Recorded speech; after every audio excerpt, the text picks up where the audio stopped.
would와 used. 우리말로 번역을 해보면 무엇을 하곤 했다. 이렇게 번역이 됩니다. 자, 그런데 원어민들은 이것을 구별해서 사용하는 것 같죠?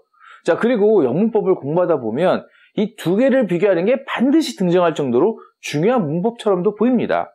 자, 저희들이 이 채널을 운영하면서도 이 질문을 몇 번 받기도 했는데, 자, 이번에 이 비교 한번 끝내보겠습니다. 자, 우선 이 두 개를 비교할 때 우리 대부분이 가장 먼저 접하는 게 크게 두 가지입니다. 첫 번째는 의미적 접근이고, 자, 두 번째는 의미적 접근이긴 한데 일종의 형태적 접근입니다. 자, 이것을 원어민처럼 느끼기가 힘들기 때문에 이런 방법을 쓰기는 하는데 오히려 이래서 더 어렵지 않은가 저희들은 생각할 때가 있습니다. 그래도 한번 정리하는 차원에서 한번 볼까요? 자, 의미적으로는 used는 과거의 규칙적 습관이나 반복에 사용을 하고 would는 과거의 불규칙적 습관이나 반복을 나타낸다. 자, 두 번째 의미적이면서 형태적 접근에는 자, used는 동작 동사와 상태 동사 모두 사용이 가능하지만 would는 동작 동사에만 사용한다. 자, 이렇게 정리를 합니다. 자, 오해가 있으실까봐 미리 말씀드립니다만 이 방법으로 used와 would를 완벽히 정리가 되신 분들이라면 이 방법을 그대로 유지하셔도 됩니다. 자, 그러나 나는 아직 잘 used와 would가 잘 와닿지 않아 이런 생각이 드신다면 한번 방법을 바꿔보는 것도 나쁘진 않을 것 같습니다. 자, 우선 전체 틀을 바꿔보는 게 중요합니다. 자, 우리는 때로 급하게 문법을 습득하기 위해서 지름길을 많이 이용합니다. 그런데 정로를 한번 가보죠. 그렇게 멀지 않으니까요. 자, 원래 이 would와 used를 비교하는 논문들은 과거의 습관적 행동을 구별함에 있어서 이렇게 두 개를 비교하는 경우가 잘 없습니다. 대부분 세 개를 비교합니다. used, would, 그리고 단순 과거. 자, 이렇게 해야 비교가 좀 더 명확하게 보입니다. 자, 두 번째, 저희가 여러분들에게 한번 묻겠습니다. 규칙적 습관은 뭐고 불규칙적 습관은 뭐죠? 자, 이 질문에 답을 하기 전에 제가 문장을 한번 보여드리겠습니다. We used to go to the same beach every summer. We would go to the same beach every summer. We went to the same beach every summer. 자, 이 세 문장. 틀린 문장이 있나요? 없습니다. 자, 뜻은요? 같습니다. 자, 우리는 매년 여름 같은 해변에 갔다. 자, 뭐가 규칙이고 뭐가 불규칙이죠? 자, 마지막으로 used와 would의 이름이 있습니다. 원래 영어의 이름은 habitual past입니다. 자, 그래서 이걸 우리는 학자들은 습관적 과거라고 이름을 붙인 거고 우리는 이 습관이라는 말을 너무나도 당연하게 씁니다. 자, 그런데 여기 이 문장들 다시 한번 보시죠. 해변 가는 게 습관이라니까 좀 어색하지 않으신가요? 저희가 여러분들을 좀 많이 흔들었나요? 그러면 성공했네요. 자, 지금부터 흐트러져 있는 것들 한번 정리 좀 해보죠. 자, 우선 원어민들 영문법에서 이 used와 would를 구별함에 있어서 대부분 하나를 더 더한다고 했죠. 단순 과거를 더합니다. 자, 앞으로 우리는 이렇게 세 개를 놓고 구별을 할 겁니다. 자, 다음으로는 이 세 개를 비교함에 있어서 원어민 학자들이 붙인 공식적인 이름은 habitual past라고 해서 HP라고만 부르면 됩니다. 규칙, 불규칙, 이런 말은 선명할 때는 필요하지만 이것들을 이름으로 쓰기에는 좀 그렇습니다. 근데 여기서 우리가 조금 생각해야 되는 게 있습니다. 이 habitual을 습관적이라는 뜻으로 번역을 해놓는데 저희들은 다른 이름을 좀 붙였으면 합니다. 이유는 습관이라는 것이 잘 와닿지가 않잖아요. 습관이라면 코를 곤다든지 밥을 먹을 때 젓가락과 숟가락을 함께 사용한다든지 이런 식으로 우리한테 느껴지는데 자, 그런 건 아니거든요. 그래서 어느 정도 이게 자리가 잡힐 때까지는 특징적 과거라고 우리말로 이름을 붙여놓으면 훨씬 이해가 쉬울 것 같습니다.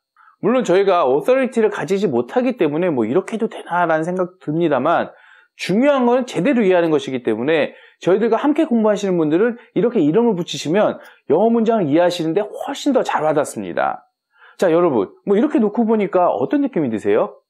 우리가 뭐를 공부하고 있는 것 같죠? 네, 이 HP는 사실 시제의 일종입니다. 다만 시제라고 이름을 붙임에 있어서는 학자들끼리도 다양한 의견이 있기 때문에 보류되어 있는 거죠. 자, 그러나 시제죠. 과거잖아요. 자, 재미있는 사실은 솔직히 저희들은 이걸 시제로 보면 좀 더 이해가 쉽겠다 이런 생각을 합니다만 이게 시제로 책대되지 못하는 가장 큰 이유가 이 습관적 과거, HP라는 시제는 어느 언어에서도 공식적으로 존재하지 않습니다. 자, 무슨 말이냐면 영어에서 과거도 과거 진행, 과거 완료, 단순 과거 이렇게 나눌 수가 있지만 그렇게 그 안에 넣기에는 좀 부족함이 있다는 겁니다. 자, 그래서 이 두 개를 보통은 HP 마커라는 이름을 붙입니다. 학자들마다 조금 의견 차이는 있습니다만 이렇게 해놓으면 정리가 좀 편합니다. 자, 이렇게 정리를 해놓고 여기서부터 구별을 한번 해보겠습니다. 우선 가장 중요한 것은 앞에서 이야기했던 특징적 과거에 대한 정리입니다. 자, 이걸 specific time frame이라고 하는데 쉽게 풀어보면 우리 모두 과거를 표현하는 방식을 잘 알죠. 자, 앞에서 했던 문장을 한번 가져와 보겠습니다. We went to the beach. 이러면 우리가 해변에 갔다라는 표현이 됩니다. 그 해변은 지금도 우리가 갈 수도 있고 가지 않을 수도 있겠죠. 근데 혹시 이런 표현을 하고 싶을 때가 있지 않을까요? 예전에는 매년 여름에 그 해변에 갔었는데 요새는 가본 적이 없는 거예요. 자, 우리는 이거를 어떻게 표현할까요? 아, 예전에는 여름이면 그 해변에 갔었는데 요즘엔 한 번도 못 갔네? 자, 우리는 이렇게 풀어서 설명을 합니다. 그러나 영어는 딱 마커 하나만 넣으면 자동으로 해결이 됩니다. 그게 바로 used to 혹은 would입니다. 특징적 과거를 이렇게 프레임에 넣어서 과거의 사진을 보듯이 회상할 수 있는 거죠. 자, 이걸 이해하는 게 아주 중요합니다. 자, 이 느낌을 느끼면, 이 프레임이 느껴지면 이 used to와 would 아무것도 아닙니다. 자, 우리도 이런 표현 굉장히 많이 하죠. 뭐뭐 했던 적이 있다. 뭐뭐 하곤 했다. 그땐 그랬지. 많겠죠. 그런데 우리는 이걸 서술적 표현으로 표현한다고 했죠. 자, 영어는 이렇게 서술적으로 표현하는 방법이 없을까요? 있습니다.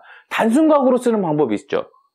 We went to the beach. 여기에 설명을 더하면 되죠. 여기에 same과 every summer를 넣어서 We went to the same beach every summer. 이러면 used to나 would의 마커가 없다 하더라도 특징적 과거의 느낌이 납니다. 꼭 used to와 would라는 HP 마커를 쓰지 않는다 하더라도 이런 액자의 느낌을 느낄 수가 있는 겁니다. 저도 설명을 하다 보니까 여러분들이 영상을 보시면서 이젠 좀 느껴진다 라는 이야기가 들리는 것 같아서 조금만 더 들어가 보겠습니다. 자, 이렇게 프레임, 액자 속에 들어가 있는 과거는 어떤 느낌이 드시나요? 자, 우리가 과거의 특정적 사건의 사진을 찍었다고 한번 생각을 해보죠. 자, 그리고 그 액자 속에 담긴 사진을 보고 있다고 상상을 한번 해보세요. 자, 어떤 느낌이 드세요? 네, 현재와는 완전히 다른 세상 같은 느낌이 듭니다. 아, 옛날에는 이랬는데 지금은 이런 때가 다시 오지 않을 것 같은 그런 거리감이 느껴지잖아요. 자, 그렇습니다. 이 used to와 would는 이런 느낌을 나타내는 언어적 마커입니다. 자, 모든 논문들이 공통적으로 이야기하는 게 있습니다. 지금 여러분들이 느끼기 시작한 바로 이 used to와 would의 이 느낌입니다. 자, 과거는 과거인데 어떤 특정한 기간이라고 하는 액자 속에 담아서 자, 현재와는 완전히 떨어져 있는 느낌. 자, 이걸 표현하고 싶어서 만들어진 과거 안에 어떤 과거입니다. 혹 아직 와닿지 않으셔서 이러실 수는 있습니다. 그냥 과거도 마찬가지 아니야? 과거는 현재와 떨어진 거지 하는 분들이 있을까 해서 조금 보충 설명을 해드리자면 자, 앞에서 언급한 문장을 다시 한번 보죠. We went to the beach. 자, 그 해변에 갔었어. 이 문장은 오늘도 가려고 하면 당장 갈 수 있는 그 느낌이 듭니다. 현재와는 뭔지 모를 연결이 되는 느낌이 듭니다. 자, 그런데 여기다가 used를 넣어서 we used to go to beach. 이러면 과거의 어떤 특별한 시간의 액자 속에서 행해졌던 특징적 과거의 느낌이 든다는 겁니다. 자, 이 두 문장이 확연한 차이가 느껴지셔야 됩니다. 자, 이 habitual past 영상은 두 개로 준비를 했습니다. 자, 오늘 영상은 이 used to와 would 그리고 단순 과거로서의 HP 마커가 일반 과거 시제와 어떻게 다른지에 대해서 느끼는 데 중점을 두었습니다. 이게 되지 않으면 동적 동사는 되고 상태 동사는 되지 않는다? 이런 디테일이 하나도 안 와닿습니다. 이 자체 느낌이 없는데 규칙은 어떻고 불규칙은 뭔지 헷갈리기만 하겠죠? 자, 여러분, 이번 주에는 꼭 이 과거 속의 과거, 액자가 그려지도록 이 문장들을 반복해서 외우시면서 느끼시려고 노력을 좀 해주십시오. 다음 시간에 이 느낌을 가지고 다시 세분화해서 정리를 하도록 하겠습니다. 다음 영상은 좀 더 길고 복잡할 것 같아요. 자, 그러나 오늘 원어민들이 사용하는 이 HP 마커는 마커의 느낌이 어느 정도 자리를 잡으면 그렇게 어렵지 않습니다. 자, 오늘도 부족한 영상 끝까지 함께 해주셔서 감사합니다. 좋은 하루 되세요.